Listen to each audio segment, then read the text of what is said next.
தயவு செஞ்சு இந்த வீடியோவை பார்க்குறவங்க கடைசி வரைக்கும் பாருங்கள், அப்போ தான் சில உண்மை புரியும். எனக்கு சாப்பாடு வான்கோழி பிரியாணி, பெரிய கால் தட்டில். நான் அதுவரை சாப்பிட்டதில்லை. இவ்வளோ பெரிய காலாக இருக்குது, அது என்ன சாப்பிட நல்லா இருக்கும். வான்கோழி என்ன சொன்ன, வான்கோழி பிரியாணி. அங்கே பந்தயம் போட்டு தான் சாப்பிடுவோம். அது சந்தோஷத்துக்கு தெரியும், எல்லாம் பந்தயம் போட்டு தான் போடுவோம். முதல் நாள் எனக்கு ஆமைக்கறி 28 கிலோ அனுப்பிட்டாரு. சாப்பாட்டு மேசைன்னா அவ்வளோ பெருசு இருக்கும். இறால் அப்படின்னா 6 வகை இறால் இருக்கும்.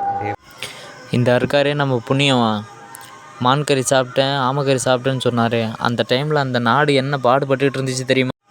சின்ன குழந்தைகள் முதல் கொண்டு எல்லாரையும் கொன்னுக்கிட்டு இருந்தாங்க. அந்த வீடியோவை பாருங்கள். இந்த மாதிரி ஒரு சூழ்நிலை நடந்துகிட்டு இருக்கும்போது தான் இவருக்கு பிரபாகரன் என்ன ஆமைக்கறி, அடுத்து மான்கறி, நண்டுக்குள்ள கறி வச்சு கொடுத்துருக்குறாரு. அது போக இவர் என்ன வேணும்னாலும் கேட்டு எடுத்துக்கலாமா அப்படின்னெல்லாம் சொல்லியிருக்கிறாராம். பத்தாக்குறைக்கு இவர் பாம் எல்லாம் செக் பண்ணி பார்த்துருக்கிறாரு.